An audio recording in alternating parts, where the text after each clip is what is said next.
Hello, hello, hello, and welcome to Xbox International Podcast. We are now in flight number 56, which of course we know what happened last week, and let's say the truth. I mean, let's be honest, right? We know Sourblow kicked me off the show.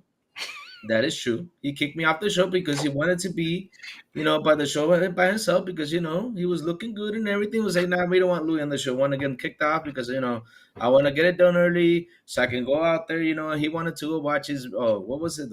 Was it the classic or the wrestling? I don't know. I just wanted to kick me out because I talked too much. Yeah, that's true, guy. That's true. But either way, though, let me say hi to my brother Sourblow and Sourblow. Tell everybody how are you doing today, sir? Oh, I'm doing great. Thanks for asking. And that's right. Last week it was my moment to shine, so that's why I kicked you out. No, I'm just kidding. No, we were having technical issues, unfortunately. So we did some testing. I think everything's running great. I think we got everything figured out. And hopefully, we're gonna have an amazing time. And we're gonna talk about what we've been playing. We're gonna talk some topics. There's so much to talk about. It's been a crazy week. I mean, today there was even the Major Nelson talk, which all of a sudden popped up on my iPhone that I couldn't watch. It was like an hour and a half, and not only that, a lot of announcements today with Unreal, lots of cool stuff. I mean, there was Henua not Henua. What why do they call her Henua? Senua. Anwar. Senua. I'm calling her Henua, man. Oh man. Oh man, but Hellblade 2, man, wow. You saw that sound, bro? That was beautiful.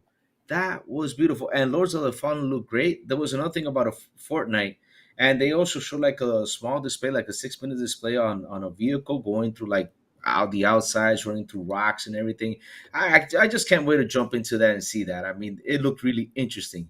And yeah, that popped on my iPhone, but you know what? I was a little bit sleepy because man, I'm coming down with a cold. Dang it.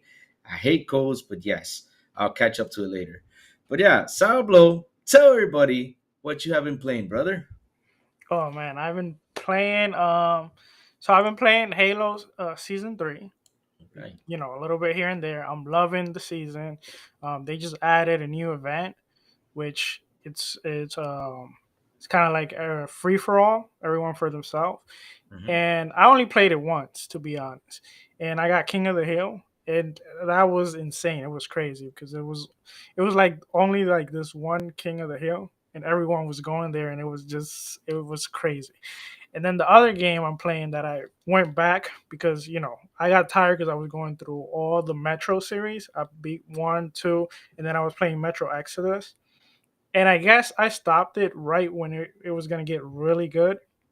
So I came back Hmm. and oh my god, I'm loving this game. It's amazing. I got to a point where I got to something that happened in the story that I was mind blown. I was like, oh wow, this is amazing. Like they can actually do. I think Metro will actually make a great TV series. You think that though? I was thinking also for Hellblade. Oh, Hellblade could make a tremendous TV series too. They can make a TV series out of that. I don't know what you think about that. I mean, right now everything is a TV series. I mean, we should be we should be a TV series. Well, we're gonna talk about Hellblade soon, but Beyblade. shut up. What you said, Fenwa? What No, you said I, before? I said no. I said no. I take that. Fenwa, whatever. Um, I think the magic of Senua and Hellblade Yeah. is the Studio Ninja Theory. They're trying to make you live what someone with um someone like Senua, where with the problem she has, what you would actually like feel like. And I feel like a video game would do much better like when you're engaged there and you're actually playing, especially now how it looks like Hellblade 2 is going to look. I feel like you're going to immerse yourself more into the story and into the game. And I don't know if you can actually accomplish that like in a TV series, but it could be also cool. So Hmm. but what you've been playing, Crazy? Ah, man, Oh, I've been everywhere, man. I mean, before you talk, hold on. Before you talk, all right, because go ahead. I know what you've been playing. Oh my god, this guy is a scary. He's a scary cat. Oh my god, he's No, a that's not true. coward too. Nope, He nope, kept that's not running true. away from the game, and then he makes fun of me that I'm scared of Run horror away games. run away But from the oh, game. you guys should watch him playing. He's actually started playing and streaming. It's Wait, hilarious. wait a minute, wait a minute. I'm not running away from video game from the game because I gotta tell you something though. I mean, during the play test, I was like, okay, everybody was on there. It got me like hyped up, and I was like, okay, let's play another game. I started playing this game, No, and you brought up the other game, but okay, go. what, what, Which made it worse, but go. Summer 58? What other game though? What are you talking about? What other game? You started with like a shark game. Oh man, no, no, no, no, that's something I hate. I hate sharks. I mean, that man, I'm telling you, when I was a little kid, and this is a true story though. When I was a little kid, I mean, back then our parents used to like let us watch rated R movies. Remember that? So we could watch Terminator, we could watch RoboCop, we could even what other movie did we watch? I mean, I even saw Species being a little kid. They took me to see Species, man. But yeah, I remember seeing all that stuff, Aliens, Predator, and all that stuff, and yeah, of course they had to take me see Jaws. All right. So I see Jaws. All right, okay. So Jaws, all my life. I mean, even in the bathtub, man, I was afraid to even jump in the bathtub because I was thinking the shark was gonna come up from beneath me and eat me. Then the sun just started playing. Do do do do do do do. Oh no no no no no! And so after that, that's been like a trauma for me. Even if I jump in the sea with snorkeling and stuff, I probably may be snorkeling, but I hear that sound playing in my head. I'm like, oh man, something's gonna eat me. Something's gonna come from behind and bite me. Yeah, but oh man. But either way though, what have I also been playing? Well, I beat Wulong. Um, and I'll be honest with you, it wasn't that hard. Wulong wasn't that hard as people were trying to say it is, but it wasn't that hard. It was actually a lot more simple. Um, but if you ask me, which is a lot harder in these games, but yeah, for me, Wulong was like the easiest out of all those type of games I played. For me, it was. I don't know for other people, but for me, it was. I mean, it was super easy. But yeah, I beat Wolong. And so this week, since we started, playing with Crazy, which was a good idea, playing with Crazy, and I started playing that back to the what is it? Is it Death in the Water, which is that shark game. And I sat down and played Summer of '58, which I did not know that game had a lot of pop scares. And my God, that game literally last night was the night. I don't know that game. Wow, wow, man. I mean, during when I was dreaming last night, I saw that lady just pop in my head, pop in my head, pop in my head. Oh man, oh man. But yeah, it was just oh. Summer 50 is harder than World Long for Louis. Summer 50 was not that hard though. What I find confusing about those games though, Dark is sometimes you're like right there, like, what do I have to do?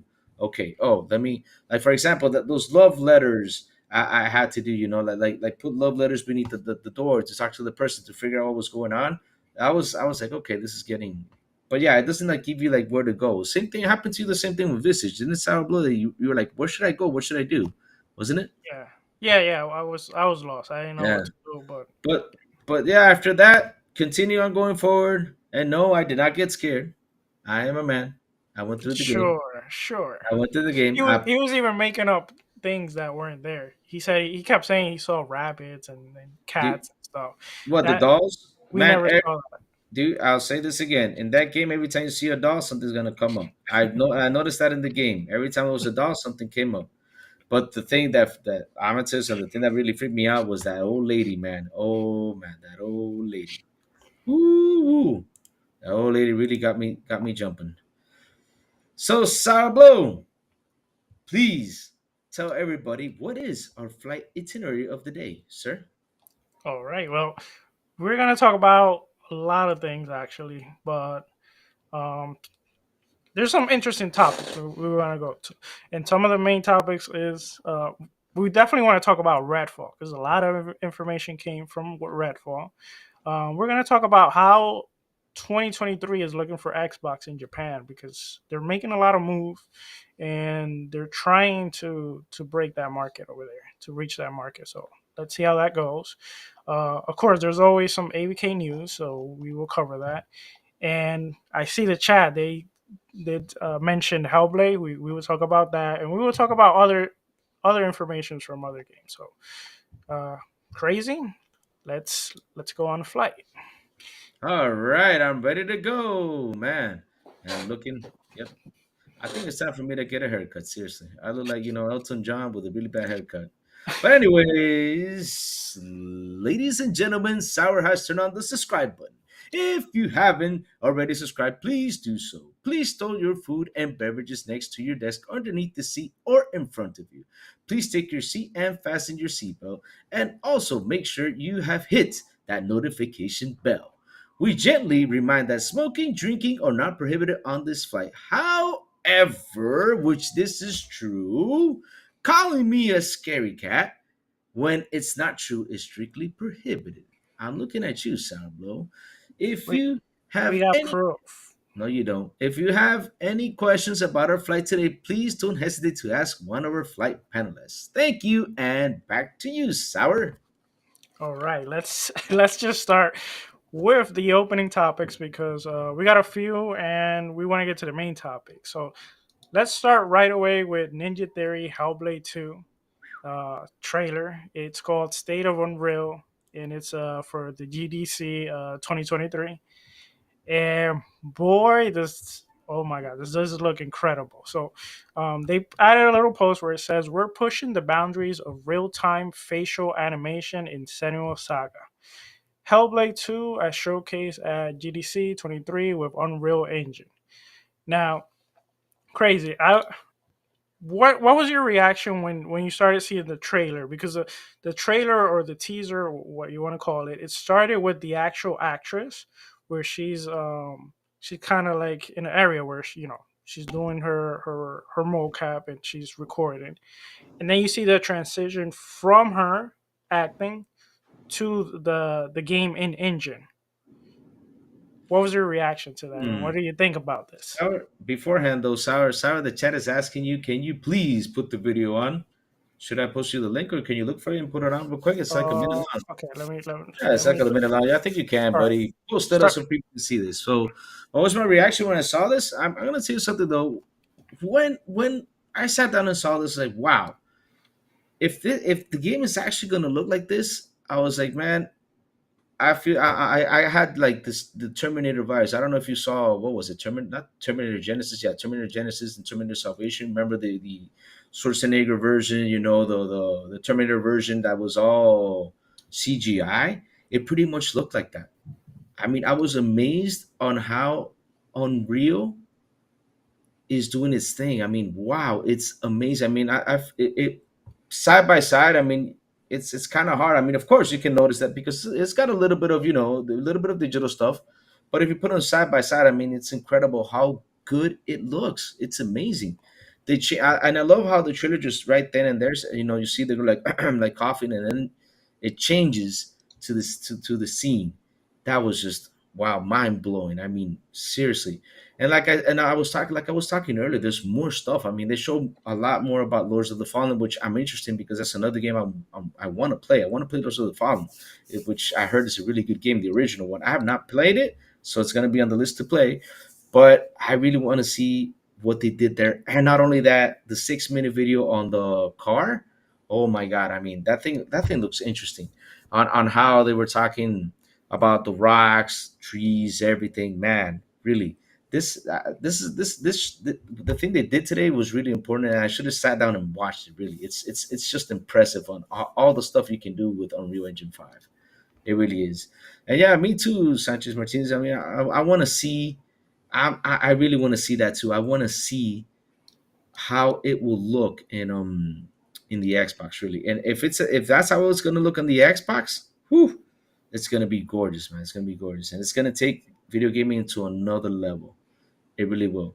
Sour, did you find the video, or you just I you, think I got it. I think I you got it. got it? You So sure? You sure? You sure? here we go. I'm gonna transition. All right, close that baby up. See how it goes. Those are the following is W. I never played it. Dark. I even bought the game. I think I have it in this case back there, without being even unwrapped. It's one of those games where I do not unwrap. Take the plastic off. Yep. Weird, huh? Are you guys seeing it? Let me see. Let me see. I think it's gonna pop up in a minute. It should be popping up in a minute. Yeah, there Okay. you. Yeah, yeah, it's right now. It's right up. Yep. Oh man, really, that's amazing. I will ask Sebastian to make a highlight reel of Louis scared on stream. Oh, that was, yeah, right. That's not true. That there's no footage of me being scared. Oh, even Cammy said yes. Oh my god. The chat is bullying me today. Hey, hey. Even though I got jump scares, but hey, I beat the game. I finished the game. I went and continue forward. But man, really look at that. I mean, the detail, man. Wow. The eyes, the fire, how it's reflecting on her face. Wow. Yeah, that looks amazing. And she even looks like John Rambo's cousin with all that dirt on her face. uh, Ah, look, handsome picture, Sourblow, guys. There you go. Yep, there's so, Sourblow. Picture right so, there. Lionel Richie when it was 20 years old. so anyway, yeah, that looks amazing, and the way it transitioned, I think it was amazing. I can't wait till they actually show like a full blown like someone playing the game to kind of showcase what the console can do. And I would also love them to do it with the Series S. That would be like, that's what I would do. I would showcase the game like with Xbox Series S, and then when everyone is like hyped up and surprised, they just end it with, by the way, guys, that's on Xbox Series S. That's running on Xbox Series S. Imagine, what that would do. If the show that was running like that in the Extra Series S, I wonder what Did You Do Foundry will come and say after that. Oh, let me take the lid off.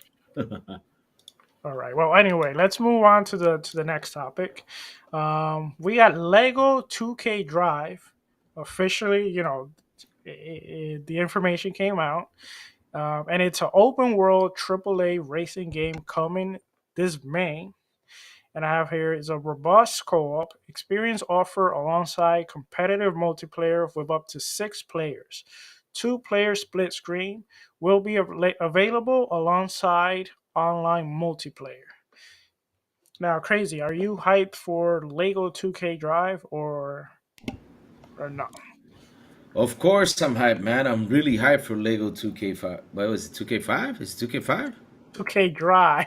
Oh, 2K Drive. I thought it was 2K5. Sorry, sorry, sorry. Okay. But yes, I'm hyped because you know what? We need more games like that. I mean, those fun games where you run around, do crazy stuff, like Mario Kart type of thing.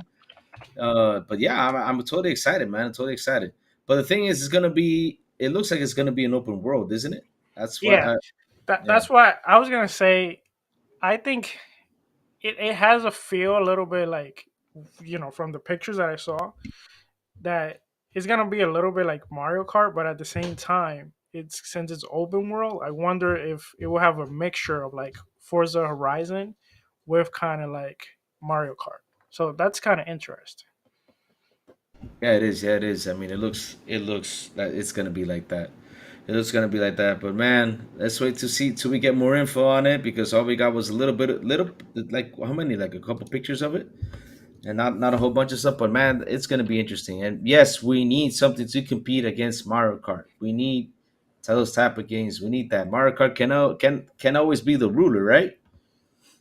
Yeah. Well, yeah, we definitely competition is good and alternative. Yes, sir. Um. Okay, so moving on. While I move on, crazy when you put your mic on, you have a kind of like a background noise. Um. I do. Oh, sorry Yeah. about that. Yeah, you do. Oh, You do. It doesn't bother that much, but just so okay, you know. okay. Okay, so our next topic, we got Techland announce a new IP, and here's their official post. They say, "We never stop improving. Our newest game is set to be a narrative-driven fantasy epic with an exotic open world ready to explore. We thrive to create a compelling story, focused AAA title that combines and refines the best aspect of gameplay that Techland is known for." And here's the image that they posted with this. And I haven't played Dying Light yet, but I have seen gameplay, and I'm interested in this because this is a different take. It kind of gives me a feeling of, I don't know, for some reason I get a little bit of Prince of Persia there. I don't know if you get a little bit of that crazy.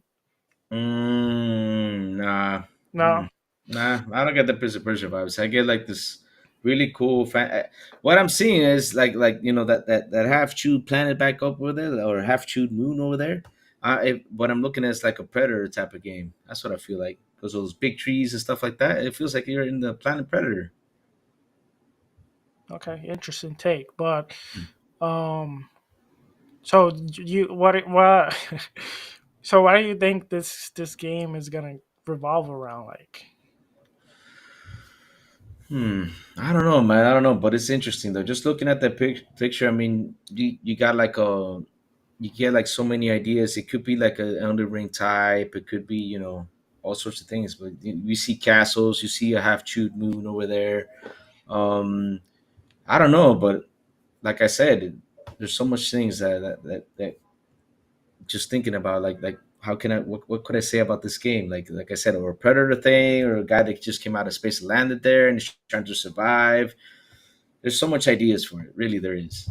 Yeah, I personally hope, looking at the picture, that is not their take on like a Indiana Jones, Tomb Raider, or because we already have those games. I hope it's something new and refreshing, and something different. Mm, But it would be nice to see them step away from what they originally make and see them create something new, because their yeah. games look pretty good from what I see. They look great. All right, now let's move on to, Moving on up.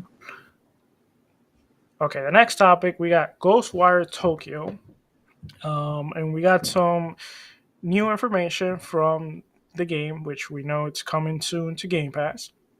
They announced a 30-stage gauntlet assemble from over 130 handcraft levels, extended story cutscene, new location including the Erie Middle School.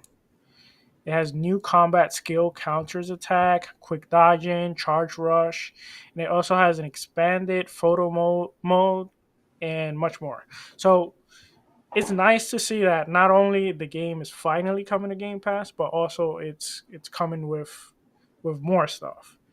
And after playing Hi-Fi Rush, this that was actually my first game from Tango Game, which I have to play the Evil Within. I have to play that. Hmm.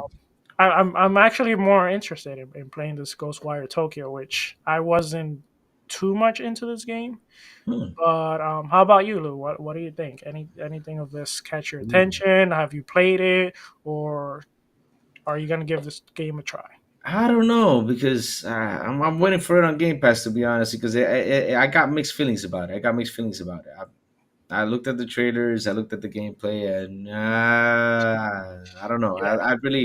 I really have to play. I have to sit down and play it on Game Pass to see if I'm gonna like it or not.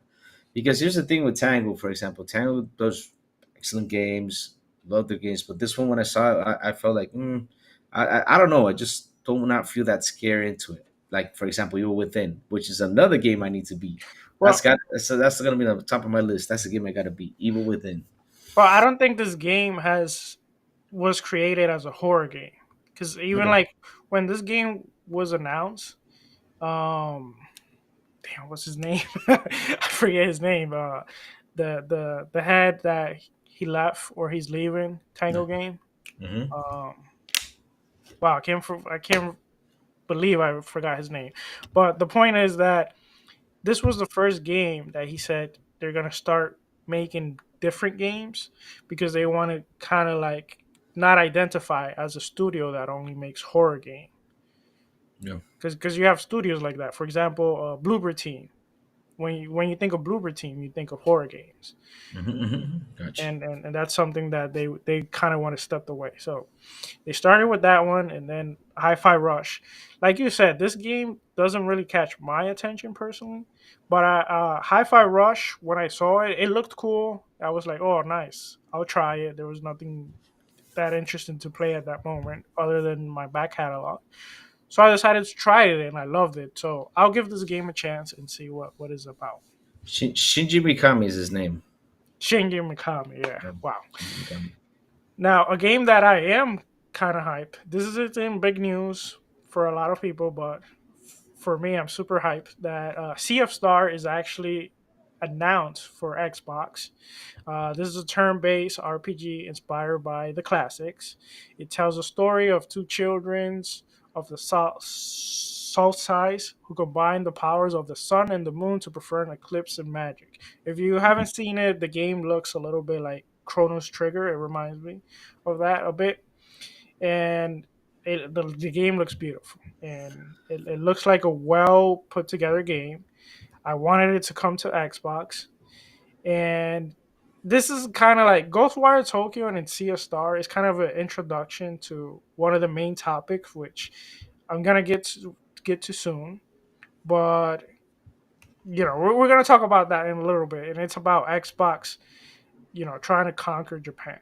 Ooh. But before we move to that, first of all, do you have any take on Sea of Star? Is that a game that catches your attention, or or Yeah, what have you I'm. seen of Sea of Star? I mean, I'm down to those type of games because I mean, anything that's pretty much like Chrono Trigger. I'm a big fan of Chrono Trigger, The best and RPG. that's the best RPG of all time. Hands down, that is the best RPG of all time. I mean, I it's been agree. rated everywhere. Everywhere, it's the best one. That's actually I don't know why Square has not sat down and said, "Hey, let me revive this, or let me bring this back, or let me, upgrade it to." For example, look at this game. This game, Chrono Trigger can come back like that. You know, you want if they do that, man, they got my money right away. That would be the game I would buy. I don't care where they put it. If they put it exclusive for PlayStation, I don't care where they put it. I will buy that game no matter what because I'm such a fan of Chrono Trigger. But yes, I really want to try it out. It's that this one has me intrigued. It really does. Yeah, definitely. Now, before we move to the main topic, also crazy, I need you to help me with the poll of the week. Do you have it ready this time? No, I don't. Nah, I'm just kidding. I do have it ready. It's the poll of the week, and the poll of the week is. Hold on. Wait, what? Give me a second. Here What are you you go. doing? Oh wait, but you haven't. Wait. You haven't. Let me ask the question though. Oh, okay. My Oh man, bad. you Just just wanted testing. Just testing. you just wanted to make the sound effect before I asked the. Oh man. Oh come on. All right, let's go. So the poll of the week is: what game will end up being the most important for Xbox growth in Japan? And the winner is hit it sour. Well, what are the choices, first of all? Oh, Soul Hacker 2, Monster Hunter, Persona 5, and Wolves Long. And the winner is hit it sour. Sorry, taking too long for that. There you go. Yeah. Wolves Long is the winner with 51%. Why you took so long to answer? As soon Oh, as you because heard the drum, you should have just. no, because it's always after the drum. After this. Sorry, guys. This is testing, okay? Yeah, we're just playing around a little bit, guys. Just for y'all to be laughing a little bit. Just joking around a little bit. But yes, Wolong beat Persona 5, which is weird though. Yeah, I was surprised. Wolong won with a 51%. Persona 5 was second with a 26%. Monster Hunter was with a 14%, which is weird too. And Soul Hacker is 9%. Why is it weird? Because when we go to that subject, I'll explain why. So Sourblow, take it away, brother. Let's talk about how Xbox should grow in Japan, baby. Let's do it. All right, the main topic. So basically, we know that Xbox hasn't been doing well throughout the years in Japan. That's a market that has been very difficult for them. But we have seen lately, especially this 2023, that they have been making moves to kind of reach that market. We've seen them. They added Persona 5, 4, 3, Monster Hunter Rise, Hi-Fi Rush that was done by Tango Game, which is a Japanese studio, even though it's part of Bethesda. And we have Wulong that was added to Game Pass. We got Guilty Gear. We got Soul Hackers 2. We got Iden's Chronicle. Actually, I think we had two been added. One last year, one this year. We had JoJo Bizarre Adventure All Star. I think that was added to Game Pass. We had the SD Gundam Battle Alliance game, Mountain Blade 2, Shadow Warrior 3, which kind of has like, a little bit of that aesthetic. I added this one. This one's a little bit weird, but I did add it MLB The Show 2023, and this actually fits perfectly now because Japan actually won the World Classic. So I'm sure a lot of Japanese are gonna want to play this game, and Game Pass makes it very accessible, and they're gonna want to play with Shinatani and all their Japanese favorite players. Ghostwire Tokyo that we already mentioned. We got Primer, or Exo Primer that was announced from Capcom. We got Swords and Fairies. We got Blaze Blue, Ereban, Shadow of Legacy, which kind of looks cool. We got Hollow Knight. We got Minecraft Legends. That even though it's not a Japanese game, but Minecraft is huge in the Asian market. We got Ni no Kuni 2, and actually Ni no Kuni 1 was it's already. We got Sea of Star, even though it's not coming to Game Pass, or who knows, maybe I'm hoping I can play it on cloud. But it comes to the Xbox console, which wasn't confirmed. And we have other games like Street Fighter 6 that is gonna come finally to the Xbox market.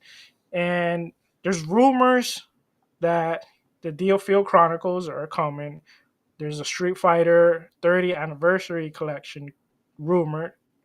And there's a rumor of Shin Megami Tensei, which is also huge. That is also rumored. And we also know that Phil has said openly that they want Genshin Impact. Sorry, Impact to come to Xbox. And we also have the ABK deal that could bring Blizzard games such as Warcraft, World of Warcraft, Starfield. I mean, StarCraft. I wrote it wrong. StarCraft, Diablo, the King Mobile market. Like, there's so many things that could happen this 2023 that I feel that can start to shift the balance a little bit. And I know Crazy want to talk a little bit about some of the things. So Crazy, I'll let you hop in right now because I've been talking for like ever. Yeah, you do literally. That's why I got kicked out last week. Because yeah, that's why I got kicked out last week. He wants to take the show to himself. I'm telling you guys, it's a thing. It's a thing. I'm telling y'all. I ain't kidding. I ain't kidding. Well, you think that's gonna like cause differences. The thing is, Sourblow, I sat down, right, and I did a little bit of research on this because I was like, okay, let me search for some stuff because I want to. If we're gonna get into the subject, we gotta come in with the facts, with straight facts. I mean, with honest facts. That's not. Oh, I mean, no. You gotta come in with straight facts. Like, for example, what does the Japan market need? What do they play? What type of games do they love? And that's the question. That okay, let me see. Oh no, it's not. It's not over here. Just reading the questions you have. Oh, what would it take to overtake it to go neck to neck with the competition? Oh, okay. Oh, then you have that question down there. But yeah, like I said, I was doing some research to find out what they need in order to compete, in order to be there. I mean, mostly they need platform games. They need racing games, like for example Mario Kart, those type of things, and they also need like JRPGs, which is good. They got a couple that are from Japan, which is good. But the thing is sour. The thing is sour. They need to get the ones that are truly popular, the ones that they really like. I mean, Final Fantasy is one of them. They got Persona, which is good. Persona is actually a really popular title over there. They need to get the Xenoblades, the Well, the Xenoblade, isn't that Nintendo exclusive? it used to be on PlayStation. Oh, Used really? to, yeah, Xenoblade. I mean, Xenoblade. Didn't Xenoblade, if I could remember right, Xenoblade came out in PlayStation first, right? I remember. I think I had that magazine somewhere. But yeah, they need to jump into they need to jump into JRPGs. That's something they really need to focus on in platform games, because if you see the list, you got Mario's, you got Animal Crossing, you got Kirby, Zelda, and all that stuff. So if they bring platform games, like for example Banjo Kazooie, they gotta bring Banjo Kazooie back, something that people have been craving for a long time. They want a Banjo Kazooie. A lot of people want Banjo Kazooie, Conquer, all those type of games. If you bring them back, right? If Xbox does that and does some really good marketing, then man, they could actually do something in Japan. They could actually, get into there. Yeah, Xenogears, yeah, and the Xenosaga. That's it. Xenogears. That's the name of the PlayStation one. Xenogears. Which, like I said, they need to get those type of games over there. Like for example, also now you got me, saying weird things. Octo Octopath Traveler. Octo Traveler, that's another good game. You need to grab. Keep going, crazy. But You're yeah, doing great. yeah, they're great, you sure. But yeah, that's those are the type of games you need to grab just to make Game Pass, more flavorful, more, like I said, they need to add more stuff to get that side. Those guys to jump on Xbox. They really Oh, do need to do now that. that you mentioned platformers, Yeah. that's another thing that they're gonna gain from the Activision deal, because they're gonna get Spiral, they're gonna get Crash. So that's another market that, well, other IPs that are gonna help them. Also, Prototype, which it's kind of, I I believe it was targeted also to the Japanese market. So I think those are other games that can really help them. Hmm. Yeah. But And let me ask. also, oh, Oh, go I ahead. was gonna say, and also they should also they gotta sit down, they gotta find. For example, they got Wolong, that's pretty good deal with Wolong, but they gotta get these guys from Software to put more games on there. They need to get From Software to put some other games on there, because From Software is also really popular within Japan. Resident Evil, no, of course. Metal Gear's another title that's super popular. And like I said, Square over there pretty much is the king. Square is pretty much the king. I mean, the list I'm looking at, you got Nier Automata, Final Fantasy, all those type of games. They're big. They're big. They're big. But near Automata. Isn't is isn't that it isn't I, it I Nier Automata? I thought it was Automata. Well, I don't know. I don't Anyway, know. But the point is, isn't that a platinum game? is it a platinum game? I think it's platinum. I think maybe Square is I the think I think I publisher. got it confused. Maybe it could I, probably I, be a platinum. I Yeah, think Square is the publisher, maybe. maybe. Yeah, that could be it. That could be it. But yeah, but for example, Minecraft is also a popular game over there, which is in number 20 Harry of Potter. out of the 100. What, Harry Potter? Did you just say Harry Potter? No, I did not say Harry Potter. You said Harry Potter. But anyway, Okay. I wanted to ask you, um, what are some of the games that you feel that they should target? I made a small list of some of the Yeah. games that are coming soon that I think they should target. And then after that, I would like to hear your list. Now, like you said, they love JRPGs. They also like horror games, Hmm. and they also like platformers. So most of my list, it's kind of composed of that. I have Alan Wake 2. I have Armor Core 6. I have Atlas Fallen, Black Myth Wukong, Blue Protocol, Everywhere, Like a Dragon Gaiden, The Man Who Erased His Name, Power World, Pragmata, Mortal Kombat 12, Layers of Fear, and I also would target Pro Abyss has 3 games that they're working on. I would try to strike a deal with them. They're the creator of Black Desert, and they're making an RPG called Crimson Desert, which is kind of in the universe of Black Desert. They're making the game called Doki 5. I don't know if you Doki. remember Doki 5. That's that game that kind of looks like a Pokemon, and you got kind of like a skateboard kid, and he has a backpack, and he does Isn't all that this stuff. isn't that the game? I was gonna mention that that Pokemon game that you grab the You throw isn't that the game that the Pokemon have guns and blow everything up? No, Like, that was Power World. I mentioned it, but oh, there's you mentioned it. also there's also That's Doki 5 that we've seen a few times in some of mm. the events, and that game looks incredible. And then they But also have a third game called, I think it's Plan 8, which kind of looks like, I don't know, it looks crazy, but it looks like people with like mechanical arms, mechanical legs. It looks amazing. So I would target them and try to make a deal with those three games. If those three Mhm. games could come to Game Pass, I think that could be huge. Hmm. But here's the thing, though. Those games you mentioned, yeah, but they gotta grab that Pokemon game. That's the game that the Pokemon game I The mentioned, the Power one with World, the I power. actually I think Power World I think it is coming to PC and But they need to Game grab that. Pass, They need to but grab I'm that not and put it sure. on Game Pass, and they really need to sit down and look at that because that could be something new, something different. Because I'm gonna tell you something though. For the past 20 years, we've been throwing Pokeballs everywhere. That's what we've been doing. Only throwing Pokeballs. Then you got Digimon.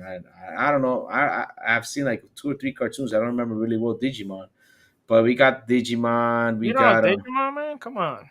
I saw like couple, two or three episodes. Digimon, Digimon. Yeah, the song. Please don't. It sticks in your head. It really does. I hate that song. Da, da, da, da, That's why I da, don't watch it. Yeah, I da. hate that song. But yes, Digimon is actually those type of things that are popular, right? If you they grab that game that what's the name of that game? Power, is it Power? Power Up. Okay, they grab that game and add it to Game Pass and really do some heavy marketing, it could actually get somewhere, and that game could actually go big because it's different. I mean, who the hell doesn't want a Pokemon with a gun? I want a Pokemon with a gun. I Yeah. want to blow up stuff. All of us do. I, I Everything with the I gun is think, fun. however, but this is a personal opinion. I think Yeah. Doki 5 will be bigger than Power. And also another thing, since Metal Gear right now we don't know what's gonna Oh, happen with Metal Metal Gear will be Gear. We huge. don't know what's gonna happen to it or anything. They should sit down with Kojima and make something new. That doesn't have to be Metal Gear. Just make something new with Kojima, that type of game, because that game, I mean, telling you, if I go on the when I went on the list and look at it, Metal Gear has been mentioned like 5 or 6 times on that list. Metal Gear is a really popular game in Japan. So if you get Kojima to sit down with you on Xbox to make a game, sort of like a Metal Gear type, but just change things around. Make the character different. Instead of Snake, call him what? Python. I don't know, whatever. Just make something different. You will attract Japan to come help and play your game.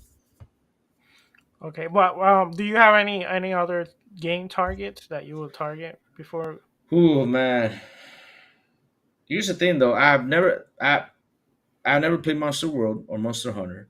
Monster Hunter is another popular game. I mean, Monster Hunter is super popular. That's something that I'm happy that they're grabbing and bringing it to Game Pass, which is good because that actually gives them a boost over there in Japan to be playing that game. Because Monster Hunter is really popular title. And like I said, grab that Power game, that Pokemon shooting game, grab it, put it on Game Pass, and work on those platform games and get more niche JRPGs. We need that. We need that. We need that. We need those JRPGs on there. The more they get the JRPGs on there, the more they're gonna track the Japanese market to jump on that. Because that's the type of game that they actually love. And platformers in that, they're down. And with the horror side of things, they got Tango, right? Tango's got to make a powerful game. You know, Here's an idea though. This is an idea because I tell something. People talk a lot about PT. PT is actually a horror game that people were talking about, and they still talk about it to this day. Why doesn't Hideo Kojima sit down with Tango? You know, sit down with Tango and make this PT happen. Why don't they do it? They can do it. Why not? Can you imagine that? Yeah, Yeah. that Project M looks cool. I saw it. I saved the trailer. I haven't seen it yet, Talos, but I'm curious to see. Um, okay, what other what other deals can Xbox make that would change the playing field in Japan for Xbox? Crazy. What other deals? Hmm. Mm-hmm. there's gotta be some other studios they can get. I mean, they gotta get like, for example, Tetris type of deals, to come to Game Pass, stuff like that. They gotta sit down and really open that market world. I mean, and it's easy. Like I said, I sat down, I went on the internet and just typed in what were the best games Japan sold of all time, or what was the most played games of 2022. And it's amazing on what you on the games you see, because you always thought, like, for example, I would see God of War, I would see, for example, on another game, those type of Sony PlayStation games. But no, I'll be honest, with you, I did not see that. I saw more Metal Gear, Gran Turismo. I saw Kirby Air Ride, Mario Kart Wii, Legend of Mana, stuff like that. And when you read that, you're like, okay, this is the stuff I need to hunt. This is the stuff I need to get. Jump over to bring players from Japan over here. Like, for example, this is something that I found weird. I don't see Tekken anywhere. Can you believe that? I didn't see Tekken. Not only Tekken, the most popular fighter game is Street Fighter too. They should make deals to bring like extra something extra from Street Fighter over there. Um, what else? Like I already mentioned, the guys from Software. And you know what's interesting though? Dead by Daylight is on the list. Can you believe that? Oh, a lot of people play that. Yeah. A lot of people play Dead by Daylight, which is on Xbox. And like I said, man, they need to market. That's what they got to do. They need to market. I mean, I got a question. That's actually my next question. We're okay, gonna go. get to that. Okay, go But for it. to finish, the answer with this, I think they should also strike deals with companies. For example, MMO is huge in Japan. I used to play a lot of MMO. And there's some MMOs that has like rich history, and they were famous back then. And some of them are trying to come back. Like for example, I used to play a lot of Archage. And I saw the other day they're actually making Archage 2. And one of my complaints were the combat. And the combat for part 2 looks amazing. The other complaint was basically the economy. So hopefully they can fix that. But they should look at those games that were, because like a lot of games are coming back, whether it's reboots, remakes, etc. So they should look at games like that, especially like big games like MMO. And if they're being developed like sequels, or you know other like reboots, or some sorts of that, they should make deals with them and be like, hey, we know you're making the game, you're making it for PC. We're gonna give you something else so you can also bring it to the console and bring it to Game Pass, and strike deals with them. Because if you have different deals with MMOs, where some of these MMOs you even have to pay like monthly fees. Imagine having to pay, for example, I don't know, let's say $10 a month for an MMO, and you only play that game. But then you have a service that for $5 more, you get to play that game, but you also get perks, and you also get like over 300 games. That's a crazy deal right there. So I think they should try to make those type of deals also. But moving to the next question, how should Xbox market in Japan? And I know you were gonna start to talk about that, crazy. Yeah. So what do you think? What how they should market in Japan? The question is, to be honest, is not how they should market in Japan, is how they should market in general.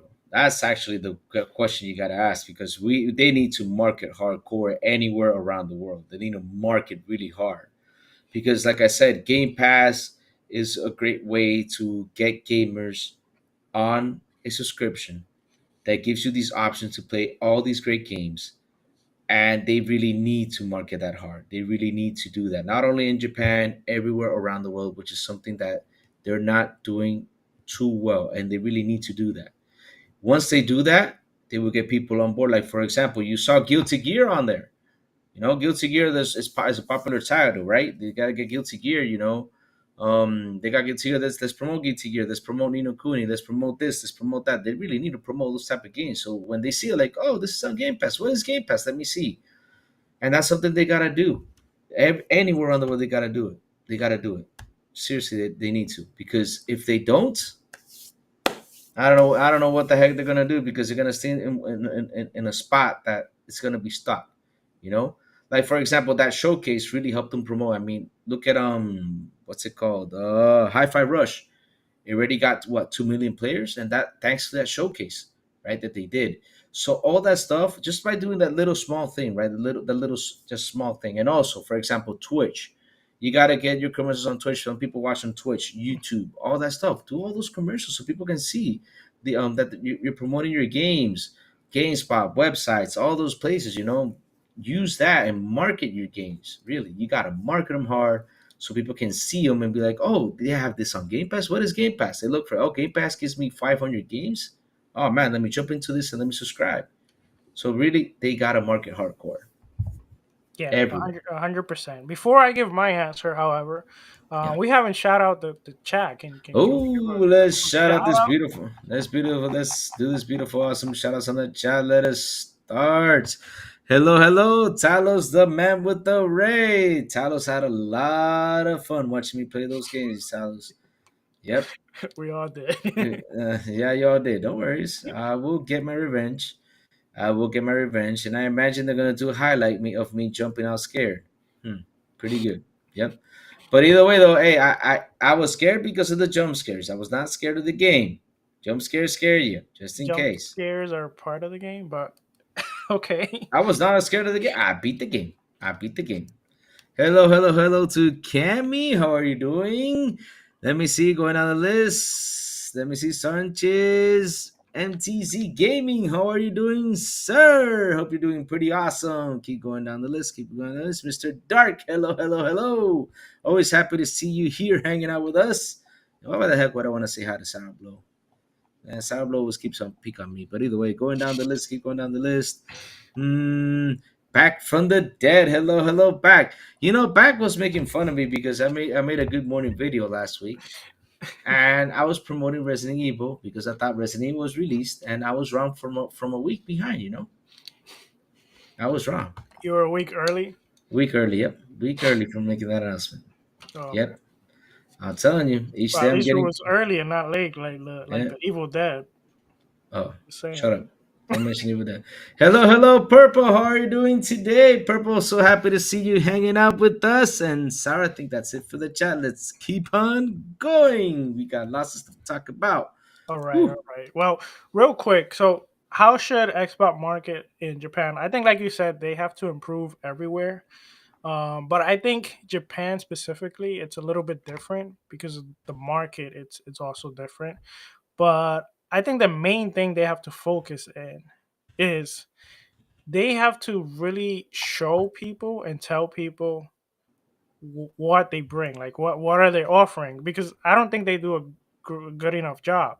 Like for example, when Nintendo released the Nintendo Switch, their first video, which was of probably like 2 minutes, it showed us immediately what you can do with the Nintendo Switch. It's a console. Like they're so great at telling you, you know, what you can do and what you have. PlayStation, they're so good at throwing it at at you constantly. Look at this AAA game. Look how good it looks. This is an experience that you have to play. Like they're so good at it. And Xbox has so much ammunition that they can throw to consumers. I mean, they have the best value in gaming. They have the most powerful console. They have the most affordable next gen console.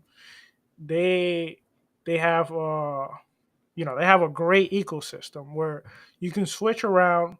Like it's insane. Like you can start playing on your PC right here. Like I'm playing on my PC.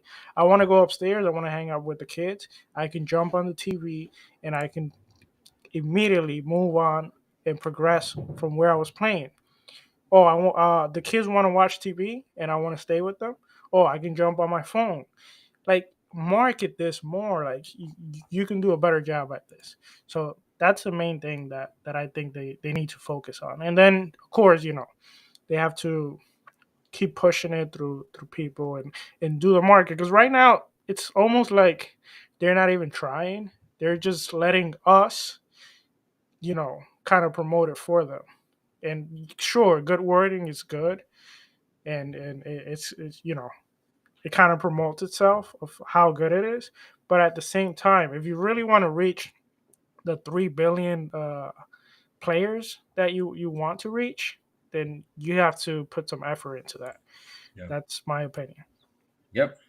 Um, Another interesting question that I have is, if you had to pick a face to be the face of Xbox in Japan, who would you pick, or who do you think it should be? Who should they go after? Like for example, give me an idea. Give me an example. Okay, for example, I thought that a great face that they could have used, even though he wanted to retire or he wanted to leave, Shimigami. I mean, Shinji. Shinji Mikami. Sorry, Mm. Shinji Mikami. I think he would have been great if you could have somehow transitioned him, even if it was for like a 2 year until they find someone else. But he's someone that's well known to the Japanese market, and you could have used him to make a division. Maybe you grab Tango Game, and then you maybe purchase some smaller, studios to kind of like create games for the niche market in Japan, and you kind of show them that you're fully invested in Japan. And having someone like that as the face, I I, think that could have shown like pretty well. I will get Hideo Kojima. I kind of knew you were gonna say that, Yeah, of but course. I will get Hideo that Kojima. one will be a little bit hard because he has his own studio, he Yeah. has his own aspiration. He also wants to do movies now, and you know I don't think he wants to. I don't think he wants to lock himself up either with Microsoft or Sony. I Mhm. don't think so. I think he wants to be his own, his own entity, you know, his own Yeah, brand. I So don't blame him because he yeah. was pretty much locked up with Konami for a lot of years, and he had a lot of ideas, and pretty much they probably said no, we don't want to do this, no, we want to do that. So right now, since he's alone and he's doing his own thing, and he's loving it, I mean, I wouldn't want to be locked up either, you know. But Uh, he's a good person, to help you out, to give you like to sit down with you and just give you advice to what to do or where to go, you know. all right. Well, the last question I got for this topic is, what would it take for Xbox to overtake or go neck and neck with the competition in that market?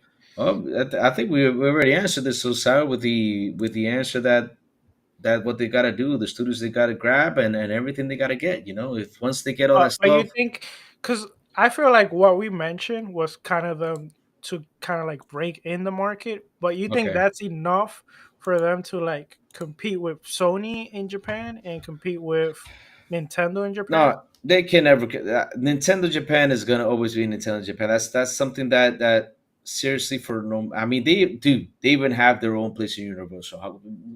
How can you compete with that?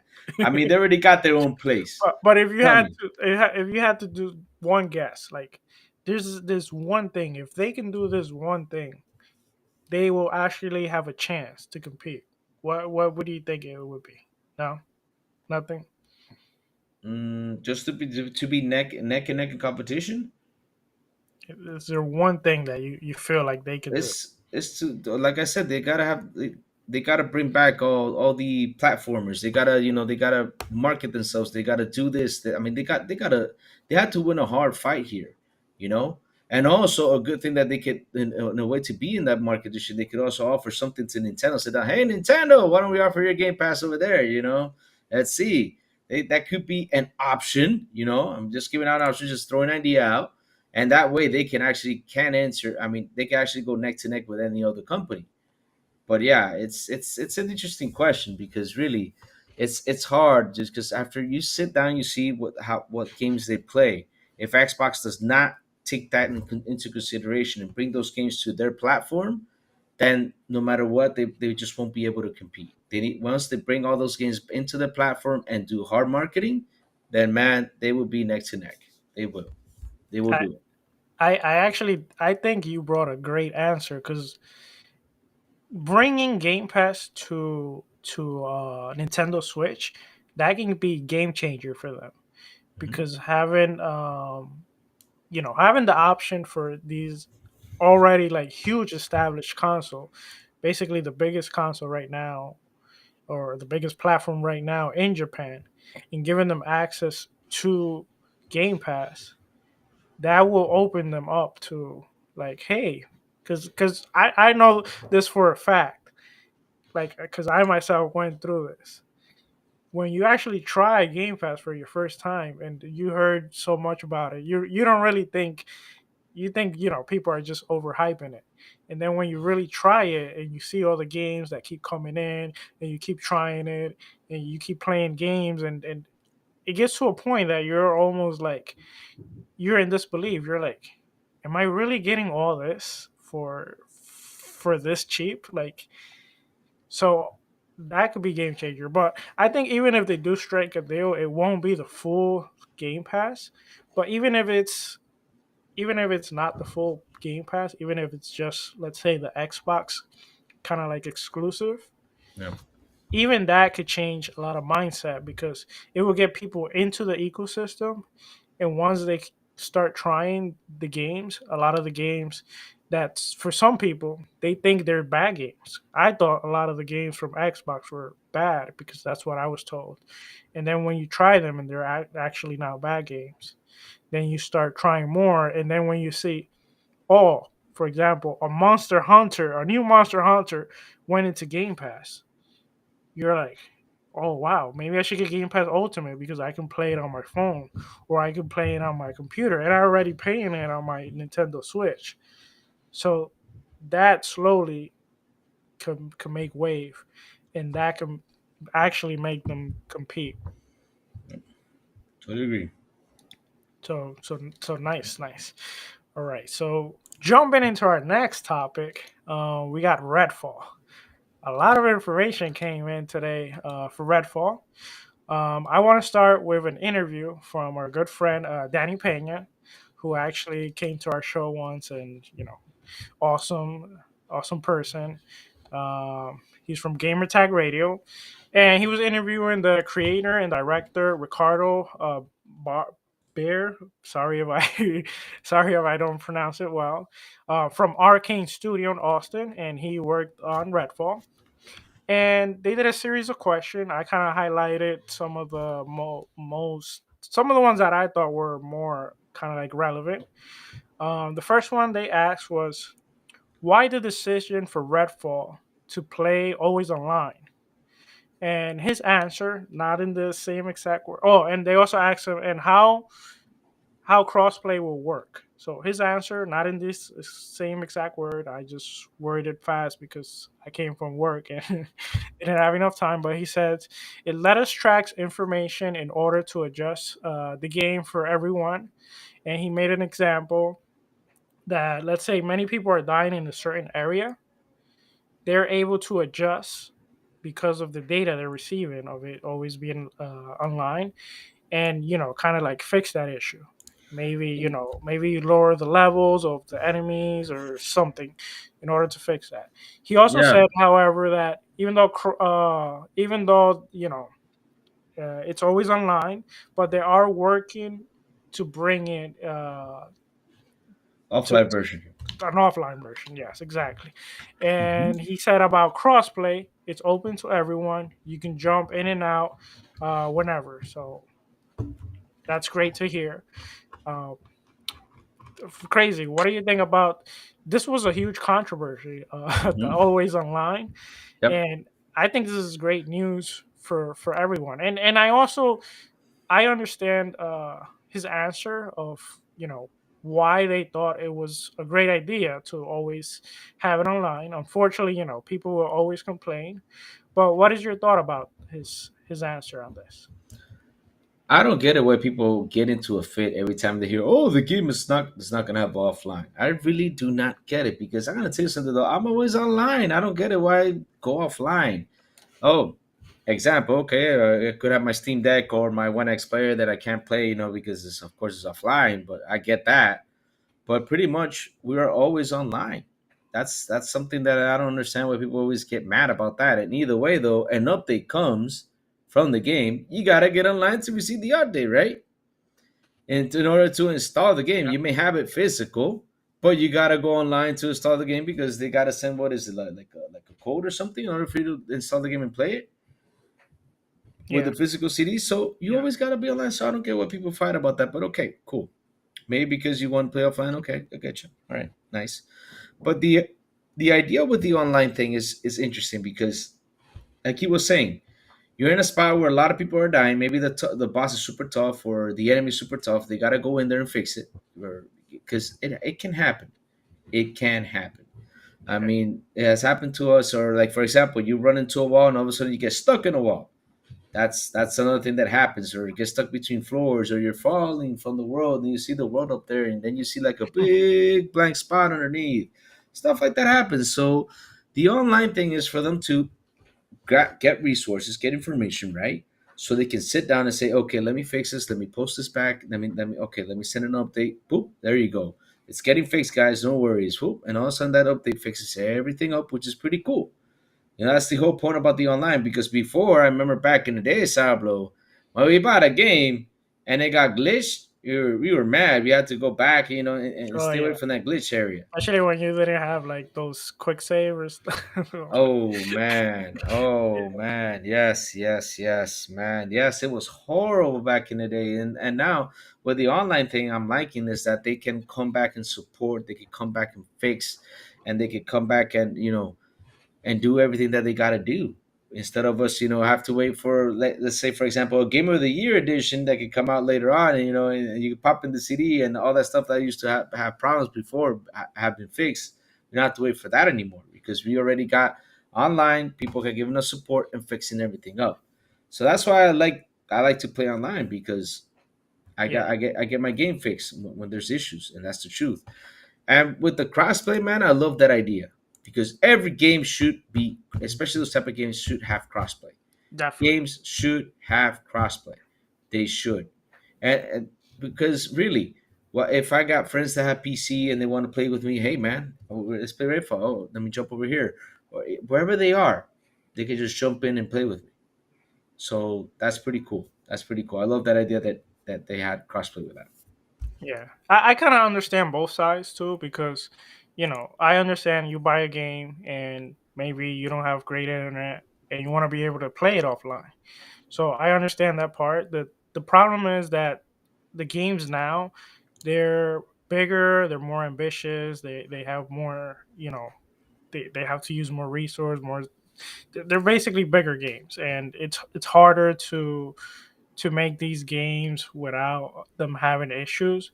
And if being online means that they can gather more information so they can fix these issues sooner, in a way, it's good. But I also understand, why people would complain.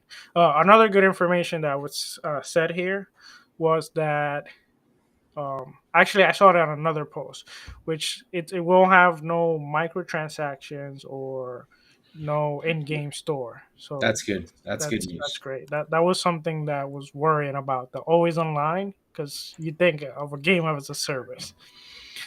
So anyway, the next question was how does co-op progression works, and this was something I was so happy that they asked this because I wanted to know how it worked. Of course. Um, so the answer was basically the only thing you don't keep is story progression. So weapons, level, transitions with you.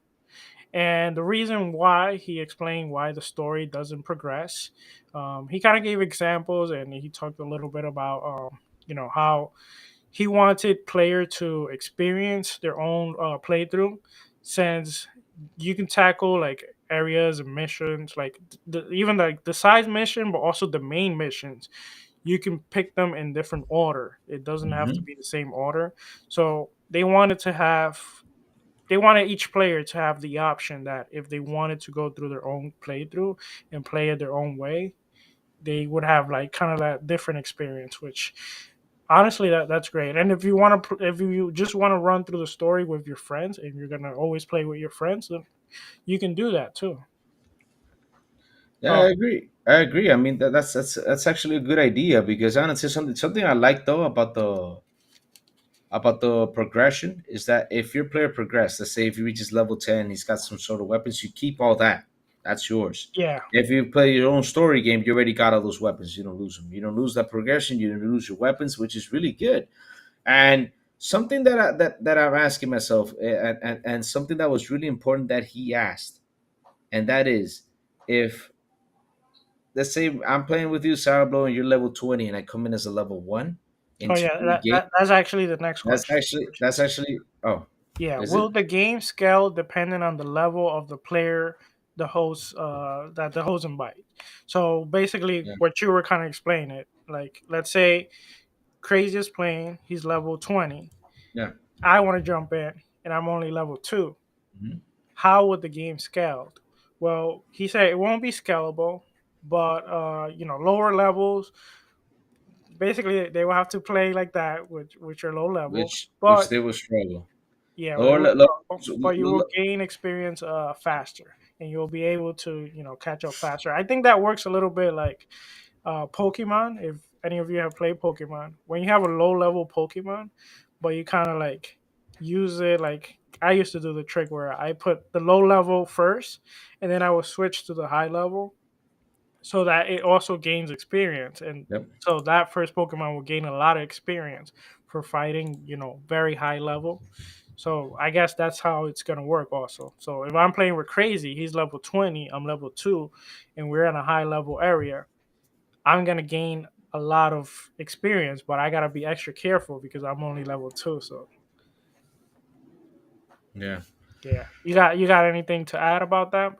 No, because like I said, it's interesting because if I'm level 10 and jump into the story mode, the monsters will be in the same level as I am. That's something that's interesting. Even though I start the story in a new game, but the monsters will be pretty much at the same level as I am. They'll be Yeah, tough, level 10 tough.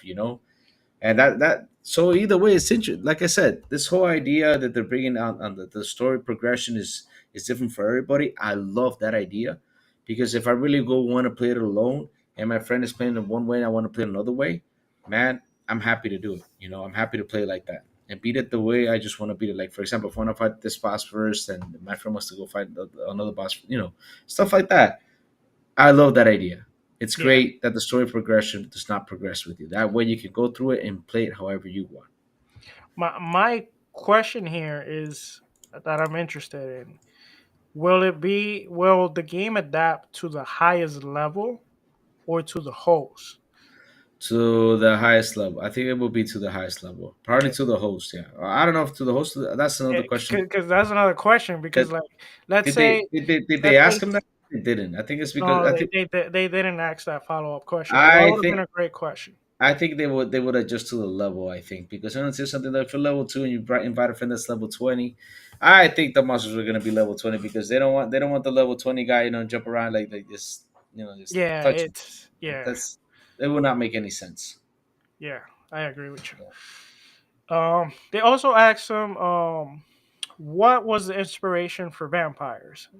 He talked about the vampires' popularity. They're very popular creatures, and they're also we've seen different variations of vampires throughout movies and video games, and they all have their different sets of rules, origins, etc.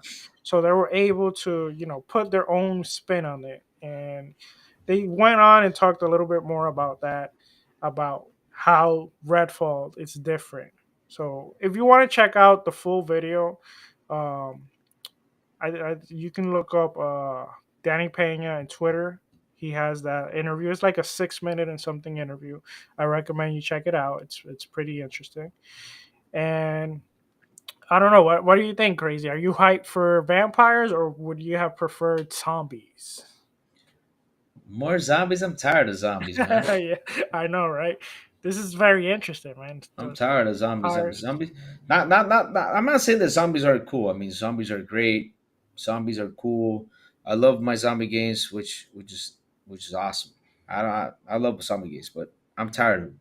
I want something different. I want these horror things to come back. I mean, I want vampires to come back. I want werewolves to come back. I want all those type of monsters to come back. And why not vampires? I mean, vampires, for example, they can use super speed.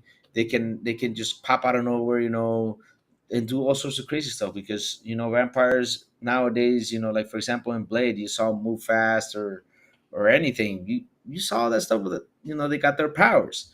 So yeah, I'm happy I'm getting a vampire game. I don't want to see any more zombies. I mean, how many zombie games are out there? I mean, if you type in Google, there's probably like 200 zombie games since that movie. What's that movie called? 28 Days Later. That's where the zombie genre began again. Pretty much. And man, so many zombie games. But yeah, I'm happy they're going to vampires, and I hope that the popularity of this game, if it does get super popular, I hope it spikes the other. What's the team that worked on Legacy of Kain, and for them to bring back Legacy of Kain. I hope that actually gives them that little boost. Well, that IP now is actually owned by Embracer Group, and they did like a survey not too long ago asking people if they wanted Legacy of Kain back, which I really wish they bring that IP back because I love Soul Reaver Legacy of Kain. That game is amazing. Love that game. But anyway, Redfall. We got a lot of information from Redfall. From the Redfall preview, we got this is some of the information that came out. Gunplay, combat majority improved from previous Arcane games. We got fighting vampires is thrilling. We got single player feels great and is solo. Doesn't have AI bots. And despite the open world, optional co-op feels like an arcane game with lots of world building, which that is great to hear. I saw many other people comment on this. I pulled this basically hand-on preview. I don't know the guy, but um, I thought what he posted was interesting, and it kind of went along with a lot of the posts I saw. His name is Okami Games, so shout out to him. I don't know who he is exactly, but this is what he posted. He says it's a strong single player experience, arcane best gunplay yet, many to Far Cry, which we had heard that in the past. Great level design that's very immersive. Still has arcane DNA.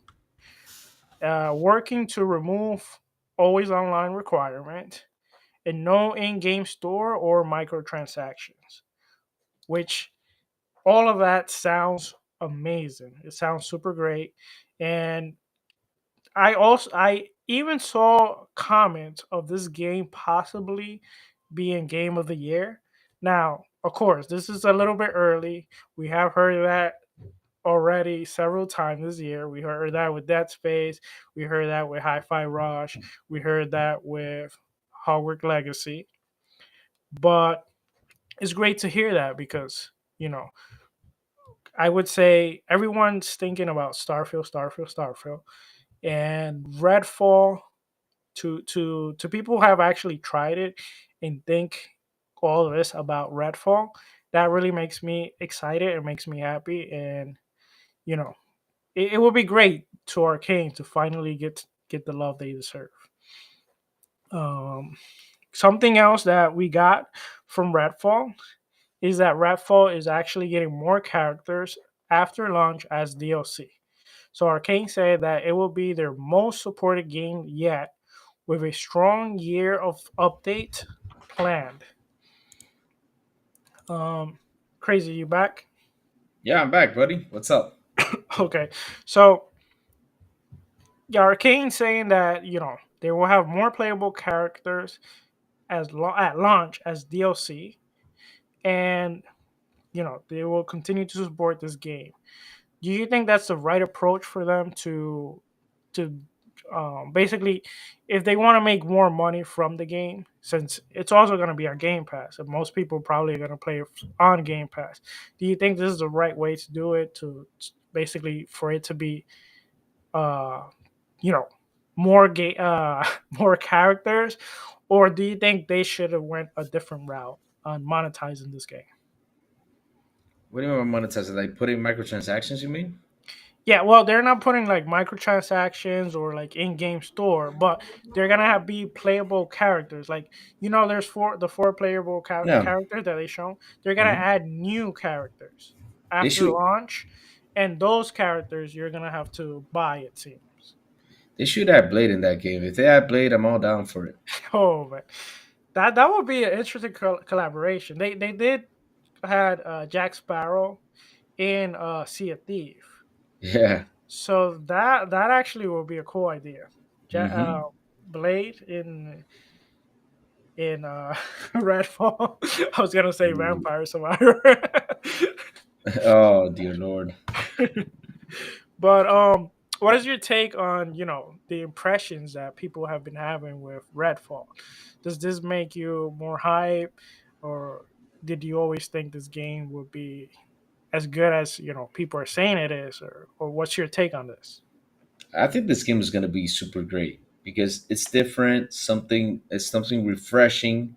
Like I said, too many open world zombie games. Now we got an open world vampire game. Awesome. Which not only you have to deal with vampires, you're going to have to deal with also cults. You know, cults are going to be in the game, and that's something that's pretty really important because that's something that has me more intrigued than the vampires because I want to know why are these cult fanatics voting for vampires. That's something that has me more intrigued. I love the story, I love everything, because this is the thing about the story though. There's always some damn bastard always looking for a way for immortality. That's how I say it. Same thing with Resident Evil. They were looking for something to do with that damn virus. But yeah, it's gonna be interesting though, and I'm happy that the more I see of the game, the more intrigued I get. I mean, strongholds. You get. I think you get to. I don't know if you get to put more stuff on the strongholds. To protect it more, get more people in there.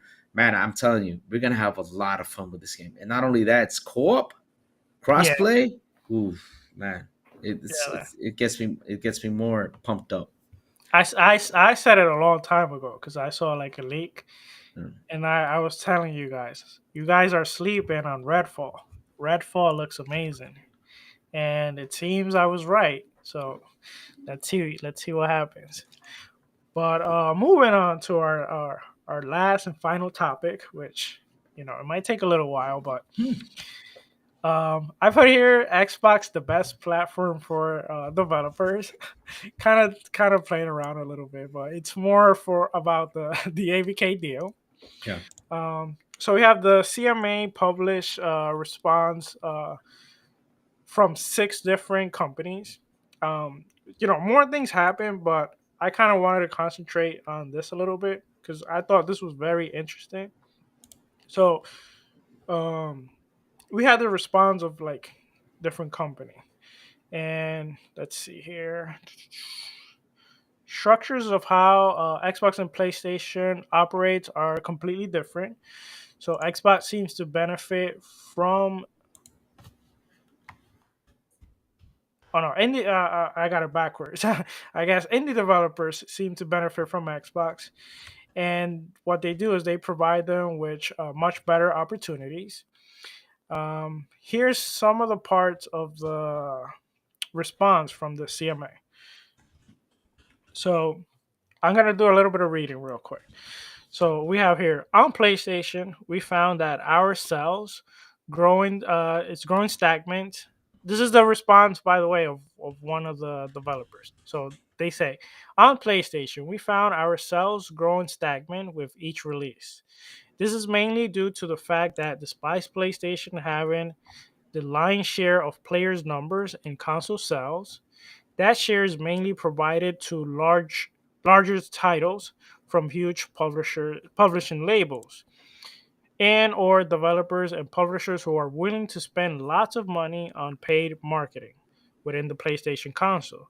This means that on PlayStation, it simply isn't a level playing field for every publisher and developer. It has meant that as the years have gone by, if you put a smaller title on PlayStation devices now, your title will rarely appear organically on the PlayStation player. Instead, you are 100% reliant on players knowing about your game already and searching for it on the store. So basically, what it's saying there, that the games that are published on PlayStation, if they're smaller titles, they kind of don't get the publicity they need, because Hmm. this publicity is all used on, the huge AAA games or a huge title with deals they make with other publishers. On Xbox, on the other side, he says the opposite has come true over the last several years. There are numerous means of players finding your game on Xbox, including in special sections on the store and through the Xbox Game Pass service.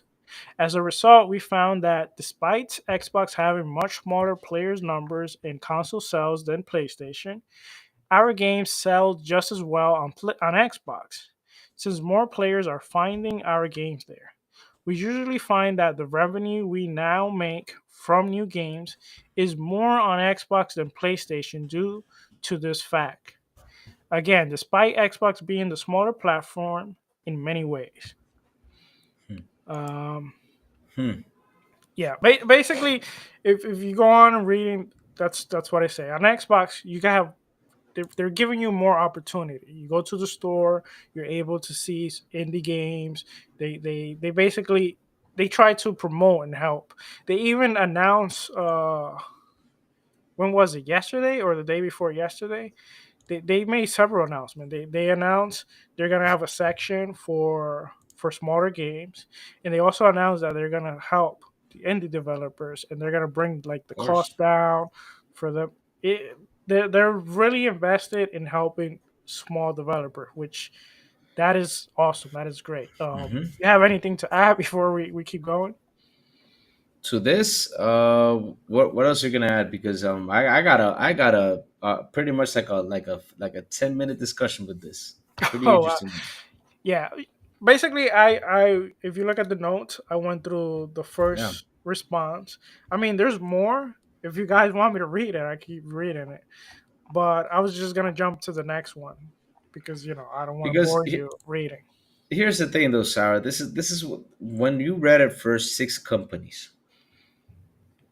This is something that is been going through my brain, asking myself this question: are the companies and developers, everybody, are they tired of the way of Sony handling things the way they are handling for them? That is a question that not a lot of people talk about it. Not a lot of people, bring it up. But are these guys tired of how Sony is handling ways for them? What do you think, Sour? Well, the thing is that because Sony has had the market share, Mm-hmm. they charge them more. They they don't promote them because they're too worried about promoting the bigger titles. Mm-hmm. They charge if you want to add multiplayer and you want Uh, to add crossplay. They charge you for crossplay. I mean, there's so many so many policies that PlayStation have against developers and also against gamers. If you look at it, mm-hmm. that at the end of the day, like sure, like you have they have the lead. I think this is why they're so scared about everything that's Yeah. going on, because Bec- even though they have the market lead on console, at the end of the day, they sell consoles because not because of their exclusive, like they want to if sell it to you. It's if because of FIFA. It's because of Call of Duty. It's because of their other sport game, 2K, yeah, etc. yeah, but here's the thing, though, Sarah. This is something that if you read this the way I read it, you will understand on how, if these six, like I said, Wait, six. so wait a minute. So you're trying to say that you understand it, but I don't understand it? Oh No, no, my! no, no, no. I'm telling you, Wow, what a no, low no. blow! Well, you took the show last week, so take your damn blow. I don't give a crap. So yeah. But either way, Sour, like, like, like I was saying, the way I read this is that the companies are trying to say something, but they're holding back because they don't want to be in trouble with Sony too. You know, because there's some stuff. Because this is something that people just don't think about, right? So the other day they were telling Sony, "Hey, you got to show us the deals you make with these third parties. You got to show it up. You got to spit it out. You got to put this here from 2019, right? 2019, right? So when they said, "Oh, it's in Japanese," I started thinking, why are they pulling an Amber Heard here? I mean, seriously, they're literally pulling an Amber Heard here. Putting up That was excuses. hilarious. That was hilarious. Yeah, they're putting up an Amber Heard, and they're making up excuses. Why are they making up excuses? And now I understand why. Why is because they don't want, because once this goes out, once it says, okay, this is out, then these companies will have they can express themselves, stuff they've been holding out for years that Sony's been doing it to them. I remember, like I said, this documentary, if you guys have not seen it, seriously watch it. It's called Console Wars, Nintendo versus Sega.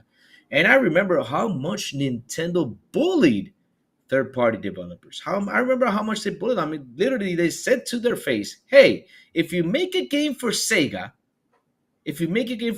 your game is not going to come through here." Nintendo being the popular console. I mean, that's how far Nintendo went. Now I wonder how far is Sony is going with this. That's something I'm wondering, how far and how bad, or I don't want to say bad or anything like that, but there's something going on here, because if you got six companies saying, "Hey, we want this deal to go through because of this," Microsoft does these great deals, they help us out with this. That literally is telling me something, that the deals with Sony are completely different. Partly, when these games go to Sony, like, "Okay, you want my game here? You got to do this, and this." You know, oh, you know what I mean, right? You got to do this, and this. I got to get this much. I got to get this much. You can have this much, and that's the only way you can have your game here on PlayStation. Or have it. What's it called? Exclusivity for a year. You know, they probably don't give the developers or the company, what's that word? Oh, I had it in my head earlier. The right to negotiate anything. They make it hard for them to negotiate. That's the word. You know what I'm saying, Sablo? Yeah, yeah, I And understand. that's what I see when I read when I read this article. I say, these companies are actually wanting this deal to go through because it's going to give Microsoft more leverage, more power, and it's going to give these developers, these companies, more power also to negotiate. Because if Microsoft goes head to head with Sony, guess what? Guess what's going to happen, right? Sony's going to have to Sony's going to have to stoop to that level, negotiate with them the way that Microsoft is going to negotiate with them. Because Microsoft will say, "Oh, what do you want? Oh, we want this. Oh, but let's do this. Let's do that." Okay. Then PlayStation's going to be like, "Oh, I want this game here. Oh, Microsoft offered me this. What are you going to offer me?" You know? Yeah, So that's what's going to happen. Because, I mean, after, like I said, I read through this, I was like, man, now I understand what's going on. These companies wanted to go out. They wanted to go through because really, it's a hassle that I could only negotiate with this one company, and this one company is the one that sets the rules for me. No matter what I say, it's their rules, and if I don't respect them, they're not going to do nothing for me. Well, I got this company that's trying to make its way up and is trying to get into competition. They're going to help me through this. That way, I can get this other company to get into the same level negotiations as Microsoft. So it's going to be interesting, though. yeah. Well, the thing is, like, let's say for example, you have the option to strike a deal with Nike or Yeah. strike a deal with, let's say, Adidas, for example. And Nike, everyone knows Nike and everyone wants Nike. And Nike tells you, okay, if you want to strike a deal with me, you can't strike a deal with Adidas. Mm-hmm. And you're kind of What? stuck there. Adidas probably like, we don't care if you strike a deal with Nike, but Yeah. at the end Exactly. of the day, you want Nike, and that's kind of what PlayStation has been doing with a lot of the developers. So I understand what you're saying. I want to go real quick to the chat. There's some two interesting take real quick. One of them, shout out to the Fifth Horseman. I think the first part, Fifth Horseman, even though you're saying that, I think you don't really want that, and I'll tell you why. So he says, "I have a, no wait, right here. I hope all this forces Sony to go broke and renew old IP, bring back Resistance, SOCOM, Killzone, etc." So I think the first part, Sony going broke, is not good for us because at the end of Oh, the day, we want a strong Sony to put no, no, no, no. pressure on I mean, Microsoft. We also don't mm. want a Microsoft to be the market leader or to be in the position that Sony is right now, and or was basically on the PS4. We want pressure from both sides. So I understand, you feel that way, but at the end of the day, I don't think that's good. But I do agree with you. I hope that Sony start bringing those old IPs. Oh, okay. He means go for broke. That he wants Sony, like, like to change the way they think, and bring all those. Yeah, yeah, Okay. yeah. Sorry about that. Okay. Oh, Mr. Yana Dark says there's an oh. article on how Sony incentivizes dev to not release on Xbox and how the Ah. Japanese version of the FTC helps them. I actually I saw something like that in the past. I didn't know that the Japanese version of the FTC actually helped them with that. So Wait, we we wait. we S- see real quick before that we see that Sony seems to have a lot of relationships, and I think that's why the CMA listens to them so much. But go ahead. What was that crazy? I'm gonna pick on you. You say I don't read. Look, the fist said read. Yes. Woohoo! Thank you, Fifth. I really appreciate that. Oh man, I'm gonna capture this and I'm gonna preserve this one for a long time. I'm gonna be picking on you, Sourblow, for this. In my defense, I'm Hmm. also handling like Yeah, yeah, yeah. No, no, stream and no other things. excuses. No, because when I say something, you guys always say excuses. That's an excuse, buddy. Not true. All right, right. Keep on going, son. Keep on going. Okay. Well, anyway, jumping back. Here's another response. This is from another developer. It says trustworthiness of Microsoft. In my experience dealing with them for over 25 years, Microsoft always honor their contract and obligations. When they say that they intend to make Call of Duty content available on Sony and Nintendo platform, I believe them, and I believe it is in their best interest as well as the interest of the industry. And then it goes to say, let me see. In my view, the potentials of direct distribution of content to consumers through the cloud is given an inevitable advantage to the cloud based platform over the traditional publishers. While the Microsoft Activision merger looks to be the largest to date, other similar consolidation uh, consolidation is likely to happen as other publishers realize that their business has to evolve because consumers prefer to purchase game directly from the online platform. Mhm. Give them access to larger catalogs. To build a stronger catalog, other platforms also aspire to acquire publishers and developers, such Yes. as consolidation and a natural evolution of the business, and does not necessarily constitute SLCs. And then competition from China. It also says that China based giant Tencent is already an investor in Activision. If Microsoft is prevented from acquiring Activision, would the UK consumer be better served if they were acquired by Tencent instead? Chinese publishers in our industry benefits from an unfair advantage due to the fact that the China market is close to Western companies through various regulation, while Chinese companies can freely access the Western market. Letting Microsoft and Activision consolidate their business in light of the fast growing competition would not be against the interests of the UK consumer. So there's three great points here. I'm very interested. The first one, basically, he states that they have trust in Microsoft. They have worked with Microsoft, and it's in their best interest to put Call of Duty everywhere. Like they've been saying, they just want to put Call of Duty everywhere. I think we all agree with that.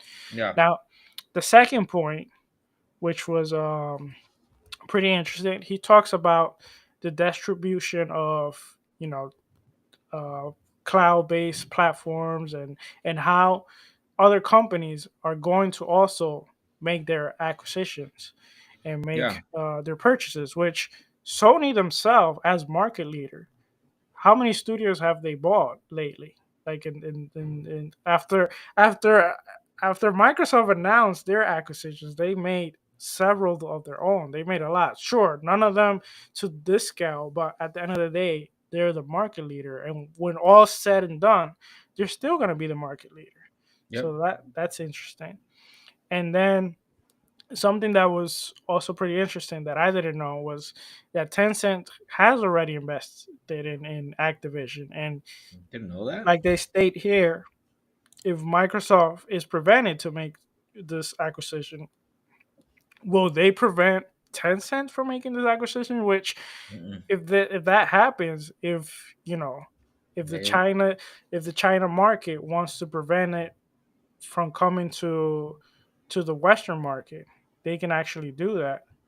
Which vice okay, versa, that doesn't happen. Which it doesn't say that, but directly, but it says that they yeah. prevent other games. Hmm. So why, if they ever decide to do that too, why cannot they not do that? So Because here's the thing, though, Sarah. Like I said, like we discussed earlier, trustworthiness of Microsoft, right?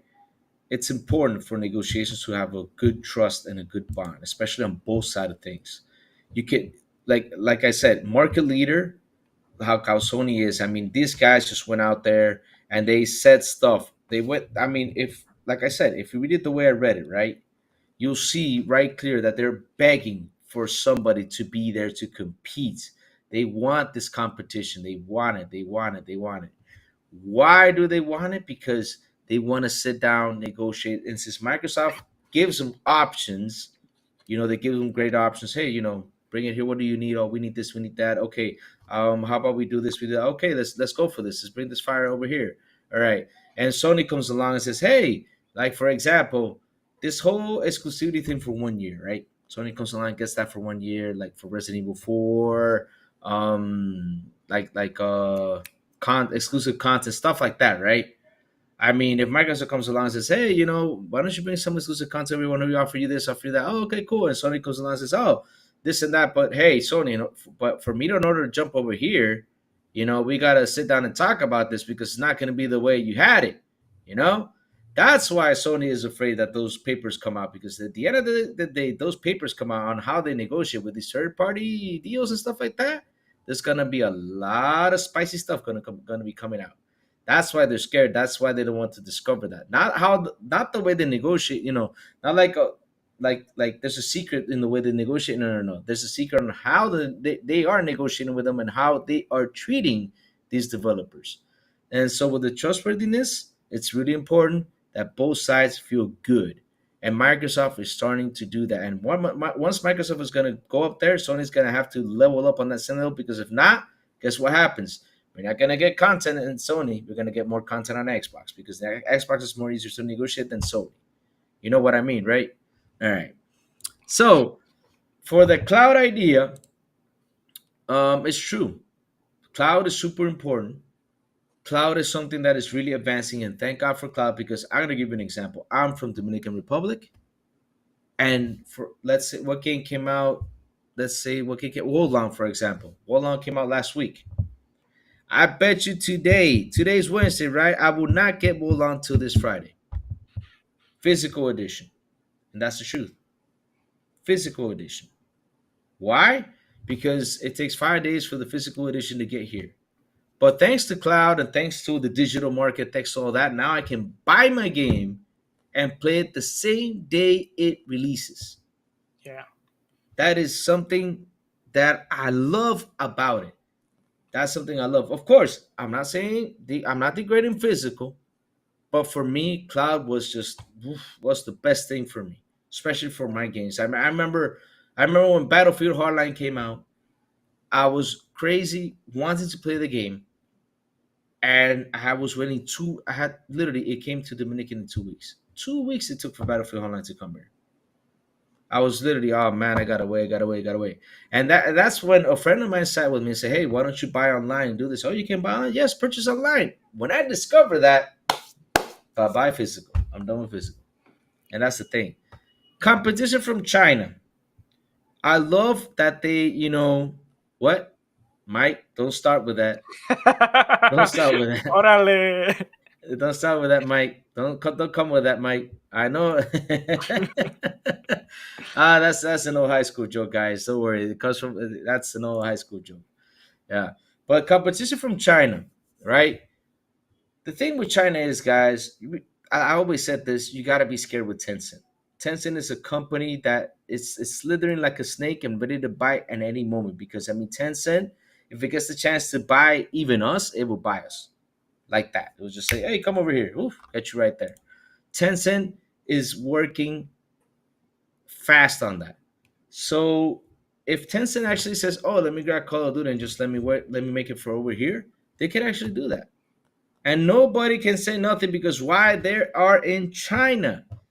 China is China, man. China is it's got their own power, their own thing, and China's China no matter what. So they Well, want to lock.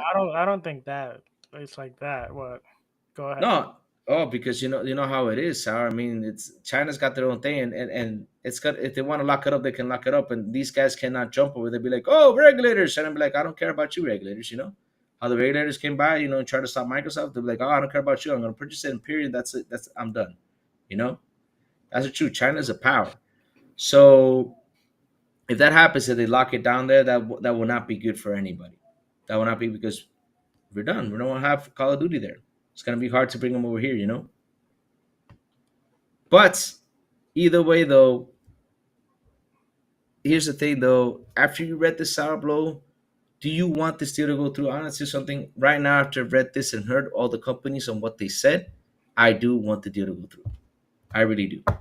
Okay. Well, let me before it ends, let me read the last part. But what I'm Go gonna for it. do, I'm gonna skip the first paragraph, which basically talk about how they bought Minecraft and Mojang and Minecraft. They continue to distribute it to the other platform, and then they go to say during the phase of Microsoft ownership, we have never been under any pressure to favor Microsoft owned formats. Indeed, we were actively encouraged by Microsoft to develop unique content such as the Mario Mashup pack for the Nintendo format. Microsoft have also brought significant stability and rigor to our contractual and commercial relationship and have been both fair and professional in all our dealings with them. The game industry is now the world's largest entertainment industry, and as such, it's inevitable that the companies like Microsoft need to gain access to more content and talent to justify their continued investment into large scale hardware platforms such as Xbox. We do not see the proposed acquisitions of Activision Blizzard as anything other than a natural evolution of the industry, and it does not give us any cause of concern for our own futures and opportunity. So, all of the six developers, everyone, almost everyone in the whole entire world except Sony and their fanboys, they're basically are in favor of this because Of this course. brings so much opportunity. Of And course. like they said here, Microsoft has been very fair with not only them but like with other users. Like they bought Bethesda, they bought Mojang, and they haven't taken games away from their platform. Like sure, there's new IPs that are coming and they're gonna be exclusive to the platform. They have to have their own exclusive. I mean, Amazon Prime has their exclusive content, Netflix has their exclusive content, uh, HBO Max has their exclusive content. Like you have to have some exclusive content, but they haven't taken away the games that were already in the platform. They haven't done that, which you know, I don't know. What do you think crazy about all this? Hmm. Give me your final take. Taking games out of all the platforms and yeah, oh man, I know that. Why would they do that? I mean, that would I was be sorry to interrupt you. I was really surprised too that they even encouraged them to make extra content for the Nintendo platform. So they could have been like, no, we don't want you to make that content, and they encourage them. So that's pretty nice by Microsoft. Yeah, I mean, I'm gonna take. Wait, repeat that again, Sour. My head went away. Oh, I was Seriously. saying that it was nice of them that they encouraged them to make extra content for the Nintendo platform, like the Mario mashup. I guess, they saw that they had an opportunity to use Mario, and since they know Mario is an exclusive content to the Nintendo platform, they were like, Hmm. go ahead and do it. I guess that's what they said, and that's very nice of them. Like, I know Sony for a fact wouldn't have done that. Like I was saying before, man, it gives you more options. That's I'm telling you. After I've read this, now I understand why all these companies, how these companies want this deal to go through. I mean, basically, there's something going on around over there on on with Sony. There's something going on around there with Sony that we don't know yet. That these companies are not letting it out because they don't want to be in trouble with Sony. Because if they do let it out, they're gonna be in trouble. But if that gets out after they release their statement on how these deals they make with third party developers, it's gonna get messy. I know these developers are gonna come out and say, "I remember Sony did this to me once. I remember they did that to me once. I remember they did this or did that." I mean, literally, we know that they stop developers to say, "Okay, if you're gonna come over here, you cannot put your game on Game Pass." That you see that tells you how much power Sony has in this market. That's what they don't want to lose, because once they lose that, that's what they're actually scared of. Once they lose that, the power of negotiations they have with everybody, once they lose that, they don't know what they're gonna do, because really, are they gonna have to, like I said, sit down and make the console way better than what it is, because really they're gonna have to really work twice as hard, or I don't know, because really Microsoft is gonna, if that deal goes through, they're gonna elevate and escalate to a point, you know, that Sony is gonna have to level up to the negotiation levels in order to get these third party developers to come to them too, like they're gonna go to Microsoft, and that's what's gonna happen. So yes, all the way, let this deal go through, because I really want to see what's gonna happen, and it's gonna get better and better for us, and that's the truth for us gamers. All right. Well, yeah, I agree with you. Um, and yeah, that's basically our final topic. But I want to actually give a small applause because I'm so happy that we went through the full episode. Finally, no issues, Oh, no no hiccups. issues, no The hiccups. stream has been amazing. So I think we finally got it figured out. So hopefully from now on we don't have any more issues, and we can start to implement some of the things that we want to add. So Oh super yes, hyped maybe, for maybe, for that. maybe we can add. Since I saw you put the video on the side, maybe we can add a dance video of me, dancing lambada, stuff like that. We put that on me We can dancing. put you on timeout. You can't put me on timeout. Does this program have the way to put Oh me on yes, timeout? you Uh, want timeout? you already get you already. I think you got the timeout of the year last week. You don't need any more timeouts. That was the timeout of the year. I mean, not only me, you gave me a timeout. You gave the poor Doc a timeout too. That Oh, he couldn't even jump on. he got so mad that he didn't came around this week. Oh no, he didn't. He's like, screw Oh, you, sour. screw you, sorry, man. You ruined it, man. Oh, man. But hey, man, it was a great episode. I'm happy that everything went flew through, and man, it was chilled. I mean, there was no lagging. Everything perfect, pitch perfect. We can add more stuff, and I'm happy that we actually found this program. Thank you, thank you, thank you, thank you. Well, Sourblow, please, brother, please tell everybody where they can find you, brother. All right. Well, you can find me at Xbox and Twitter, Sourblow18. Make sure you also follow our Twitter handle. We have a community manager, and it's at XBI Podcast, just like YouTube, which is also at XBI Podcast. And also on Spotify, you can also follow us at XBI Podcast, which basically the this episode will eventually come out during the weekend. Most of the time, I try it. I try for it to release Saturdays around 12. So if you're on the go and you want to catch up with the full episode, maybe you couldn't catch it, or maybe you want to catch the rest of it, that's a good way to catch it at the gym or when you're driving, etc. So make sure you follow us there. How about you, Crazy? All right, all right, all right, all Where right. can we find the crazy one? Oh, simple as you can find me at Twitter, Crazy Louis Gaming. But before I go, I want to say, chat, thank you for joining us this week, and thank you for hanging out with us, and thank you so much for keeping this chat rocking and rolling. You guys are the best. I love you all to death. You guys are awesome and fantastic. Also, you can find me at Xbox Launch Special. Did I say it wrong? What? Boom should put him on timeout. Oh man, nah, you should have put me on timeout. Sorry guys, I get emotional with this stuff. But yes, you can find me at Xbox Lunch Break Special at noon at Double Barrel Gaming YouTube channel with Mr. Boomstick, Fuzzy Belvedere, and Mr. Web Dave. And last but not least, oh wait, I gotta announce it. Sorry, are we gonna set up a time for playing with Crazy or no? Are we just gonna just? Well, it's up to you. You're the one that's doing it. I'll let the chat vote. Chat, do you want me to just do it randomly or just set up a time for you guys log in? You guys tell me. Well, I'll put it on Twitter. I'll post it on Twitter. If I should do it at 9 or I should do it at night or at noon.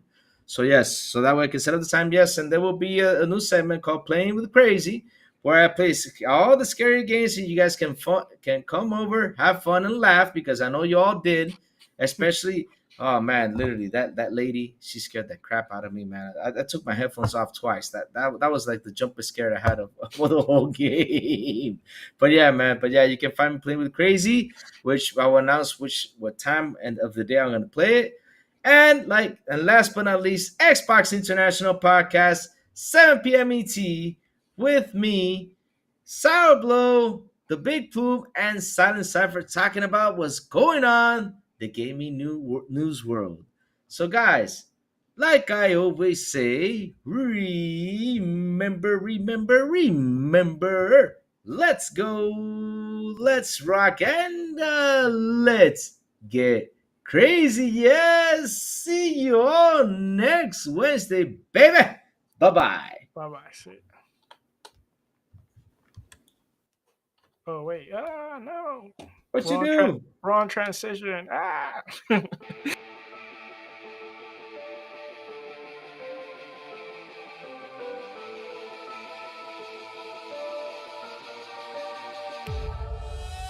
Ladies and gentlemen, we've arrived at our destination. For your safety and comfort, please remain seated with your seatbelt fastened until the captain turns off this live stream. On behalf of Xbox International, I'd like to thank you for joining us on this trip, and we're looking forward to seeing you aboard next Wednesday at 7 p.m. Eastern Standard Time.